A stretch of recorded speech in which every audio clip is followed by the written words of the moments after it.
Hello everyone, welcome to the channel the Zorawar classes. और आप सभी का स्वागत है आज की हमारी कंप्यूटर की क्लास में। ये हमारी कंप्यूटर की 10th क्लास होगी। इससे पहले 9 क्लासेस कंप्लीट हो चुकी है। अगर आपने नहीं देखी है तो go to the playlist of computer और वो 9 क्लासेस देखो जाके। इसके बाद आपको अलग ही पता लगेगा कि किस लेवल की कंप्यूटर हम यहाँ पे करा रहे हैं। उसमें हमने इंक्लूड किया हुआ है लास्ट ईयर जो आपका 2018 में पीआरटी की कंप्यूटर आई थी, 10 क्वेश्चन वो हमने कराए हैं। जो टीजीटी के 10 क्वेश्चन आए थे वो हमने लिए हुए हैं, और जो पीजीटी में 10 क्वेश्चन आए थे वो भी हमने किए हुए हैं। और मैं हमेशा कहता हूं कि जब ये 30 के 30 क्वेश्चन कराने के बाद हमने फीडबैक देखा उसका, तो हमें पता लगा कि केवीएस जो है प्रैक्टिकल बेस्ड क्वेश्चन पूछ रहा है अपने एग्जाम पेपर में। केवीएस ठीक है ना, क्या कर रहा है? प्रैक्टिकल बेस्ड क्वेश्चन पूछ रहा है तीनों ही सेक्शन में। तो हमारी कोशिश यही है कि हम जितना हो सके आपको प्रैक्टिकली समझाएं। ओके, तो चलिए फ्रेंड्स, आज का अपना सेशन स्टार्ट करते हैं। सबसे पहला क्वेश्चन लेते हैं। Control shift and alt are called dash keys. जो एक कंट्रोल बटन देखा होगा आपने अपने कीबोर्ड में, शिफ्ट देखा होगा, ओल्ट देखा होगा, ये कौन सी कीज होती हैं? ये मॉडिफायर की कहलाती है, फंक्शन की कहलाती है, अल्फा न्यूमेरिक की कहलाती है, एडजस्टमेंट की कहलाती है। So my dear friends, they are called modifier keys. अब इन्हें मॉडिफायर्स की क्यों कहते हैं मैं दिखा देता हूं आपको। ये देखिए, a modifier key modifies the action of another key when the keys are pressed at the same time. देखिए मैं बात करता हूं, ये लिखा हुआ है यहां पे एस। अगर मैं एस को सिंगल प्रेस करूंगा तो ये सिंपल सा एस लिख देगा, ठीक है। लेकिन अगर मैं एस को कंट्रोल के साथ प्रेस करूंगा, कंट्रोल बटन के साथ दबा के प्रेस करूंगा, तो ये किसी भी डॉक्यूमेंट को सेव कर देगा। तो हो गया ना मॉडिफाई। एस को मॉडिफाई कर दिया ना कंट्रोल ने। कंट्रोल की वजह से एस बटन क्या हो गया है? मॉडिफाई हो गया है। इसी तरीके से अगर मैं कंट्रोल दबा के जेड दबाता हूं तो क्या हो जाएगा? अंडू हो जाएगा। और अगर सीधा जेड दबाऊंगा तो भैया वो अल्फाबेट लिखा आएगा जेड। बात समझ आ रही है? इनको हम मॉडिफायर कीज क्यों कहते हैं? क्योंकि ये दूसरे कीज का काम जो है वो मॉडिफाई कर देते हैं। ऐसे ही शिफ्ट का काम भी होता है, ऐसे ही ओल्ट का काम होता है, और ऐसे ही आपका विंडो की होती है। ये सारे रोल निभाते हैं। इसी तरीके से अदर कीज जितनी भी हैं आपकी, उनको क्या करते हैं? ये मॉडिफाई कर देते हैं। उनके काम को मॉडिफाई कर देते हैं, उनके एक्शन को मॉडिफाई कर देते हैं with the help of these keys. Alt, control, shift, function key हो गया, आपका विंडो की हो गया, ये सब चीजें। ठीक है, आई होप आपको समझ आया होगा कि हम इन्हें मॉडिफायर कीज क्यों कहते हैं। चलिए क्वेश्चन नंबर लेते हैं second. Junk email is also called. Junk email को हम साथ साथ में और क्या बोलते हैं? स्पैम बोलते हैं, स्पूफ बोलते हैं, स्निफर स्क्रिप्ट बोलते हैं, या स्पूल बोलते हैं। भाई जंक ईमेल को हम साथ साथ में स्पैम ईमेल भी बोलते हैं। अगर आप लोग ईमेल यूज करते हैं तो आपको पता होगा कि स्पैम ईमेल होता है, ठीक है ना। Junk email is also called spam, sending irrelevant messages or the same message to a large number of users over the internet for the purpose of advertisement is called as spamming, and the content is also called spam or junk. कोई भी irrelevant message जो है अगर आप बार बार भेज रहे हैं, या सेम मैसेज भेज रहे हैं बार बार, तो उसको क्या करता है? ईमेल अपने आप को चेंज करके वो स्पैम में कन्वर्ट कर देता है। तो जंक ईमेल को हम क्या बोलते हैं? स्पैम भी बोलते हैं। ठीक है भाई, ये हो गया अपना। चलो क्वेश्चन नंबर लेते हैं next. Question number 3। The first mechanical computer designed by Charles badges was called. आपको पता होगा कि कंप्यूटर किसने इन्वेंट किए थे? चार्ल्स बेजेस ने किए थे। तो उन्होंने जो सबसे पहला मैकेनिकल कंप्यूटर बनाया था उसका नाम क्या था? सुपर कंप्यूटर, अबेकस, कैलकुलेटर, या एनालिटिकल इंजन। ये 2-4 फैक्ट्स वाले क्वेश्चन मैं इसलिए करा रहा हूं यहां पे कि इस टाइप के क्वेश्चन भी आपसे पूछे जा सकते हैं। ऐसा नहीं है कि हम सारा प्रैक्टिकली करते रहें और वहां पे जो है फैक्ट के क्वेश्चन आ जाए एक आधे, ठीक है ना। तो भाई लोग, इसका आंसर होगा आपका एनालिटिकल इंजन। ठीक है, जो फर्स्ट मैकेनिकल कंप्यूटर था चार्ल्स बेजेस के थ्रू जो उन्होंने डिजाइन किया था, उसको एनालिटिकल इंजन कहा गया था। ठीक है ना, ये बहुत इंपॉर्टेंट क्वेश्चन। देखिए यहां लिखा हुआ है, computer was invented by Charles Babbage. ये सबको पता है। The first mechanical computer designed by Charles, a British mathematician, was called a analytical engine. ठीक है ना, ये इंपॉर्टेंट क्वेश्चन है, ध्यान रखना है आपको। क्वेश्चन नंबर आते हैं फोर्थ पे। इन MICR, C स्टैंड्स फॉर, आपने MICR कंप्यूटर से रिलेटेड बहुत ज्यादा देखा होगा या पढ़ा होगा, और अगर नहीं देखा है और अगर आपने चेक देखा है, चेक तो सभी ने देखा होगा, चेक होता है ना, बैंक में चेक देते हैं, उसमें नीचे एक डिजिट लिखी होती है, एक नंबर लिखा होता है, ऊपर हल्का सा उखड़ा हुआ होता है ऊपर, जिससे प्रिंटर जो है ना उसको अलग से रीड कर लेता है। वो जस्ट बिकॉज MICR की वजह से होता है ऐसा। बात समझ आ रही है? तो MICR में C स्टैंड करता है कैरेक्टर को। ठीक है, मैं इसकी फुल फॉर्म आपको दिखा देता हूं। उसका आंसर हो गया कैरेक्टर। MICR की अगर फुल फॉर्म पता होगी आपको, सिंपल सा कर लोगे, मैग्नेटिक इंक कैरेक्टर रिकॉग्नाइजेशन। ठीक है ना?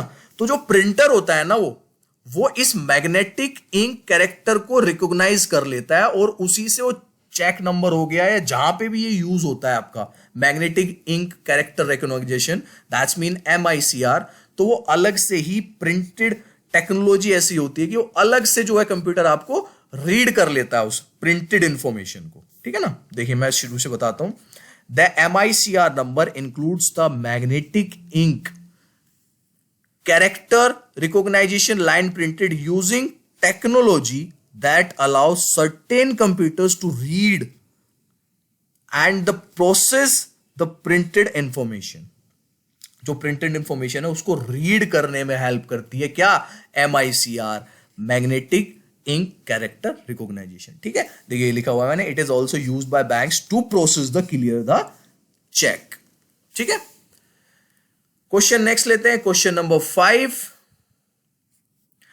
इन word processing an efficient way to move the third paragraph to place it after the fifth paragraph. बात समझ आ रही है?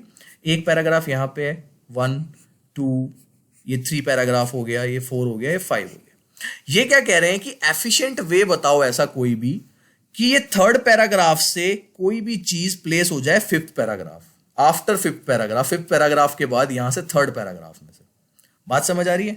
एक पैराग्राफ ये लिखा है, एक ये लिखा है, एक ये लिखा है, एक ये लिखा है, एक ये लिखा है, एक ही पेज पे लिखे हैं। ये वर्ड का एक पेज है जिसपे 5 पैराग्राफ लिखे हैं, और ये यहां पे बोल रहे हैं कि भैया ये ना थर्ड पैराग्राफ में से कोई चीज कट के फिफ्थ पैराग्राफ के बाद आ जाए, तो उसका एफिशिएंट वे क्या होगा?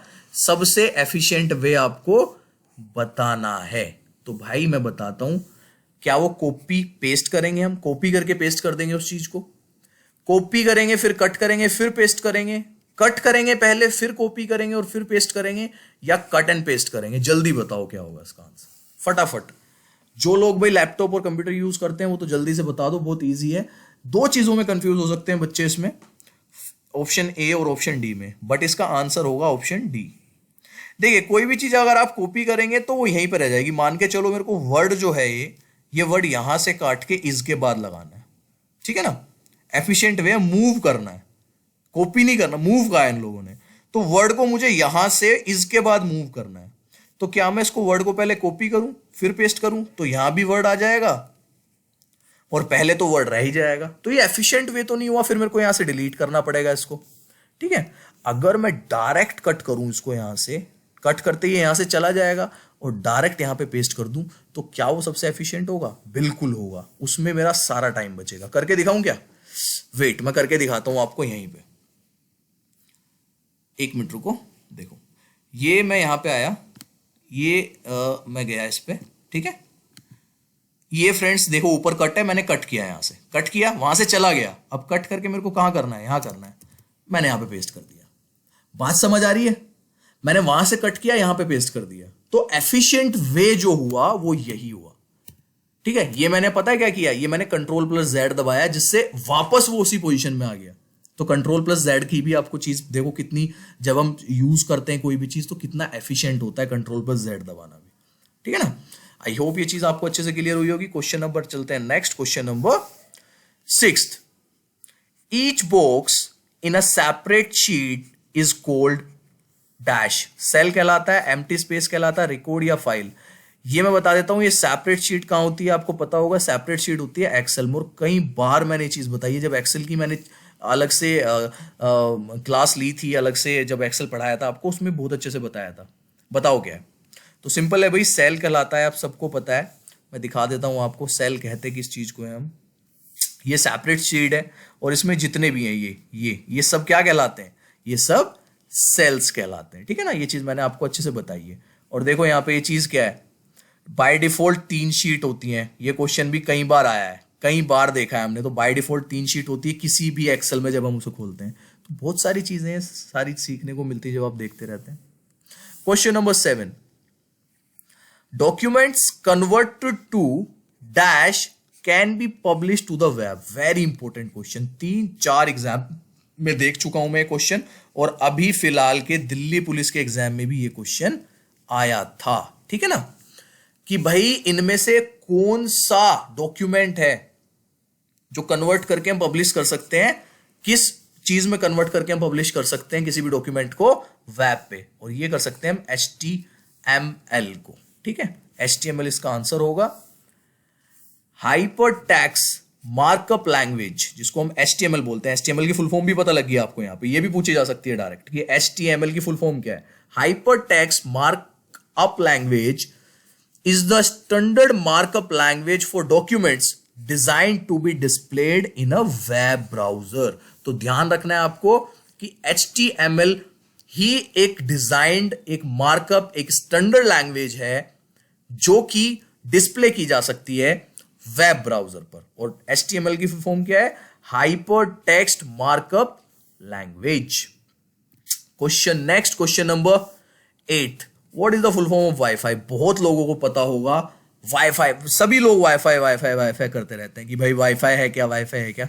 फुल फॉर्म कितने लोगों को पता है इसकी, देखता हूं आज, आंसर करो, मैं इसकी देखना चाहता हूं कितने लोगों को इसकी फुल फॉर्म पता है। बताओ भाई, वायरलेस फील्ड होगा, वायरलेस फैसिलिटी होगा, वायरलेस फिडिलिटी होगा, या वायरलेस फील्ड होगा।